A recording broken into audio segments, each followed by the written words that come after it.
There is a building on this planet that doesn't just touch the sky, it owns it. The Burj Khalifa. 828 meters of engineered ambition rising out of the Dubai desert like a statement nobody asked for and everyone noticed. And inside that building, across its lower floors and stretching up to the 38th and 39th levels, there was a hotel that had no real comparison anywhere in the world. Not a chain property, not a franchise. The Armani Hotel Dubai, personally conceived, designed, and curated by Giorgio Armani himself. Every material selected by him. Every spatial decision filtered through his aesthetic. The lighting temperature, the curve of the furniture, the palette of warm beige and dark wood, all of it an extension of the same design philosophy that had defined global fashion for decades. When it opened in 2010, alongside the Burj Khalifa itself, it became the only place on earth where you didn't just wear Armani, you lived inside it. For 15 years, that was the offer. And then on April 1st, 2026, the doors went shut. Welcome to Strategic Dynamics Edge. I'm going to walk you through everything we know about this closure, what was officially announced, what the broader market conditions looked like at the time, and where informed analysis ends and speculation begins. Because those are three different things, and I think you deserve to know which is which. Right now, before we go any further, if you want coverage that actually separates verified facts from industry interpretation rather than blending them together, subscribe to this channel and turn on notifications. That distinction is something we take seriously here, and it matters more than ever when the stories are this layered. Hit subscribe now and stay with me, because this one goes deep. Let's start with what is confirmed and publicly documented. The Armani Hotel Dubai officially closed on April 1st, 2026. The operator described it as a comprehensive full-scale refurbishment, a planned renovation after 15 years of continuous operation. Online bookings were blocked through to January 4th, 2027, with a stated target of reopening in the fourth quarter of 2026. That is what the hotel itself has communicated. A renovation after a decade and a half is not unusual for a luxury property. In a city like Dubai, where standards and expectations reset constantly, staying competitive requires periodic reinvestment at a significant scale. That framing is legitimate on its own terms. Now here is where the story becomes more complicated, and where I want to be transparent that what follows is industry analysis and contextual observation, not a counterclaim to the hotel's official position. Because the timing of this closure coincided with one of the most disruptive periods Dubai's tourism sector has experienced in years. And that context, reported across multiple credible outlets, is worth understanding whether or not it directly influenced the closure decision. According to reporting from multiple regional and international news sources, tensions across the Gulf escalated sharply beginning around February 28, 2026. Reports cited by outlets including Reuters and regional business media described a significant number of aerial threats directed toward the UAE, with UAE defense officials confirming that the vast majority were intercepted. Debris impacts were reported in parts of Dubai, and images that spread rapidly on social media, including footage associated with the Palm Jumeirah area, contributed to a swift and severe change in traveler confidence regardless of the actual security outcome on the ground. The perception shifted faster than the facts could correct it. The documented effects on Dubai's tourism infrastructure were substantial and are a matter of public record. Dubai International Airport, which according to its own published data handled 95.2 million international passengers in 2025, making it the world's busiest for international travel, saw significant flight disruptions in the weeks that followed. Emirates operated a reduced schedule, and hotel occupancy across the city dropped sharply.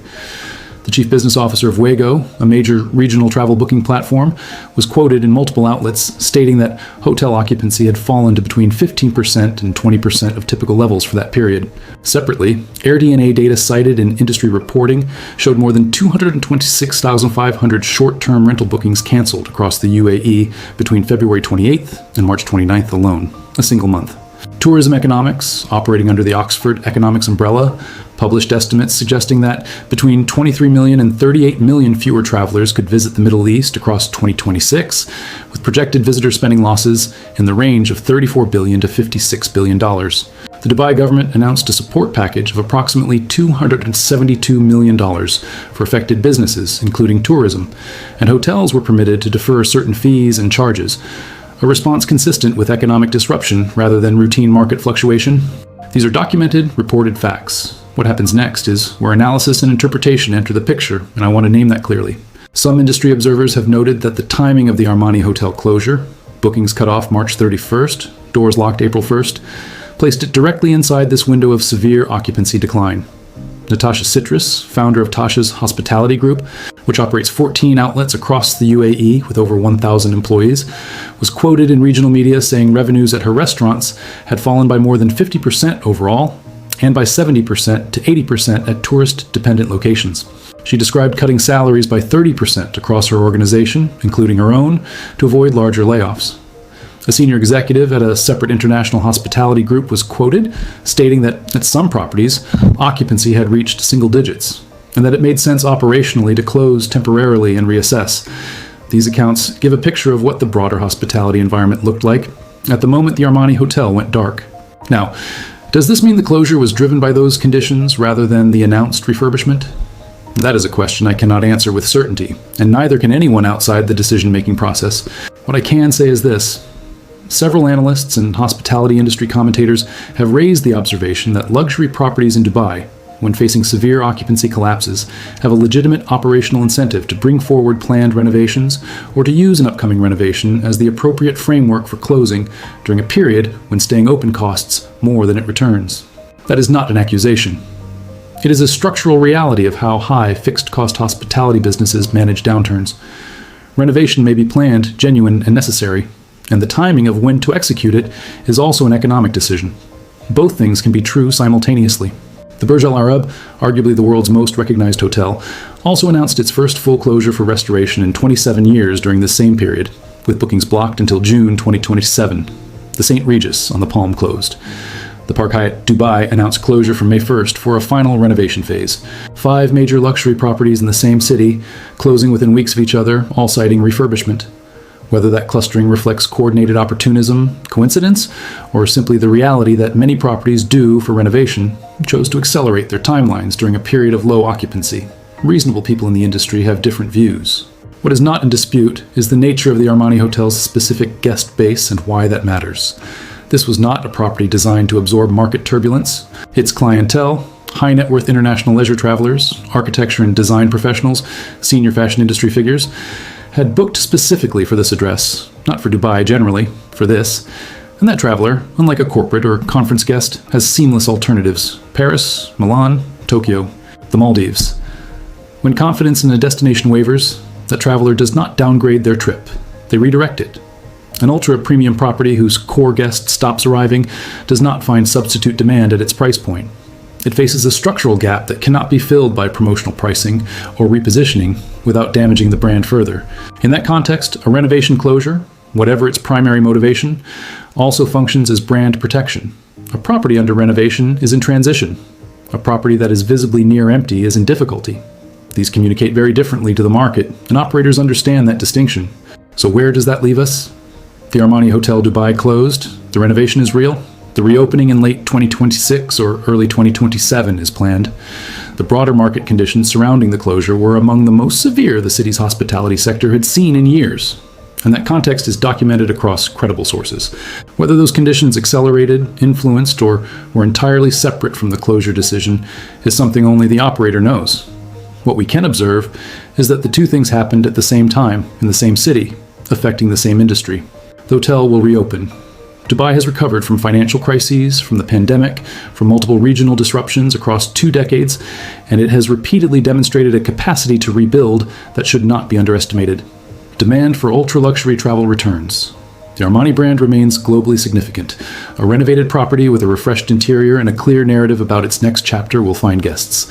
The more interesting question, and this is genuinely open, is what the medium-term perception effect looks like for Dubai as a luxury destination among the specific traveler segment that drives its highest yield tourism. Because that traveler now has information they did not have before. The city's premium layer, the part of Dubai built on the feeling of being above disruption, was visibly disrupted. That does not permanently damage a destination, but it does enter the consideration. It becomes part of the calculation that previously required no calculation at all, and in a market built on frictionless aspiration, even a small increase in friction matters. That is the real complexity behind this story.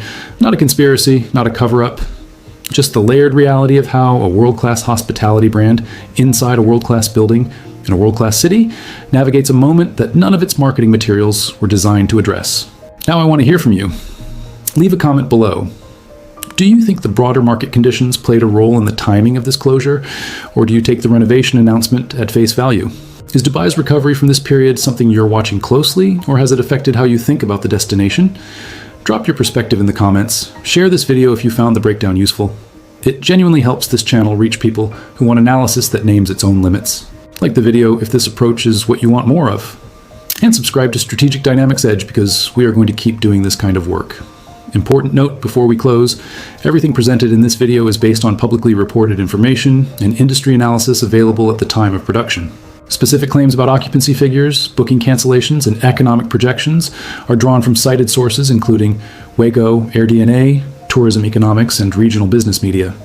The analysis of potential motivations behind the hotel closure represents informed interpretation, not established fact. The Armani Hotel Dubai has officially stated that its closure is for a planned comprehensive refurbishment.